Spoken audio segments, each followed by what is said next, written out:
बिलासपुर से संबंध रखने वाले भाजपा के शीर्ष नेता जगत प्रकाश नड्डा के दूसरी बार केंद्रीय कैबिनेट मंत्री बनने पर बधाई देते हुए किसान मोर्चा की राष्ट्रीय कार्यकारिणी के पूर्व सदस्य रोशन ठाकुर ने कहा कि बिलासपुर का नाम पूरे देश में रोशन हुआ है और अखिल भारतीय विद्यार्थी परिषद से निकलकर बिलासपुर के सपूत नड्डा ने राष्ट्रीय राजनीति में स्थान बनाया है। रोशन ठाकुर बिलासपुर में पत्रकारों को संबोधित कर रहे थे।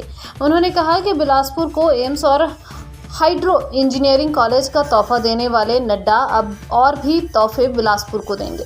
बिलासपुर के लिए पर्यटन की दृष्टि से ड्रीम प्रोजेक्ट 1400 करोड़ रुपए के मंदिरों की पुनर्व्यवस्थापना और झील के निर्माण की संभावनाएं भी बढ़ी हैं।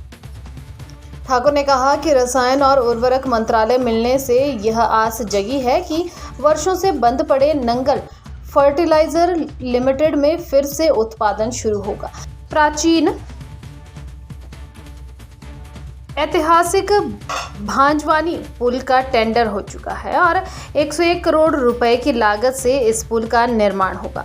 यह भी जगत प्रकाश नड्डा की ही देन है। उन्होंने कहा कि प्रधानमंत्री नरेंद्र मोदी को किसानों से कितना प्यार है। उन्होंने आते ही पहला काम किसान सम्मान निधि जारी करने का। उन्होंने कहा कि भारतीय जनता पार्टी के इतिहास में वह पहले सांसद हैं जो लगातार 5 बार जीते हैं। उन्होंने केंद्र में मंत्री रहते हुए भी हिमाचल प्रदेश के लिए बहुत से काम किए हैं। परम सौभाग्य का दिन है कि जगत प्रकाश नड्डा आज हिंदुस्तान की राजनीति में बहुत ऊंचे मुकाम पर पहुंचे हैं। आज जेपी नड्डा हिंदुस्तान की टॉप 5 लीडरशिप में अपना स्थान उन्होंने बनाया है। ये बिलासपुर के लिए और हिमाचल के ऊपर परम सौभाग्य की बात है।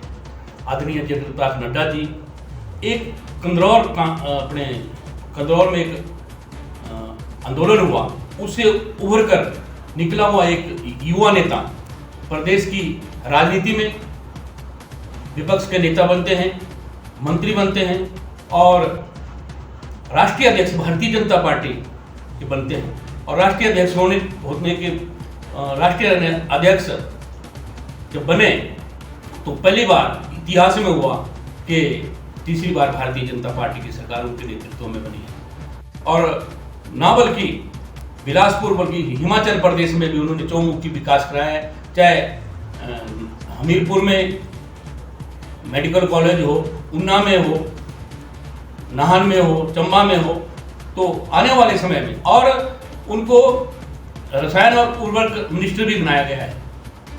हमें उम्मीद है कि जो नंगल फैक्ट्री में जो कैन खाद की जो उत्पादन था वो बंद हुआ है और मुझे जहाँ तक जानकारी है कि ये कैन खाद उर्वरता के मामले में बहुत अच्छी है। हमें उम्मीद है कि वो भी पुनः चालू होगी क्योंकि उसका जो रॉ मटेरियल है वो बंदला की धार से पत्थर जाता था और हमें उम्मीद है कि आने वाले समय में वो भी चलेगी और बिलासपुर के युवाओं को जहाँ रोजगार मिलेगा वहीं पूरे देश भर में किसान भी खुशहाल होंगे।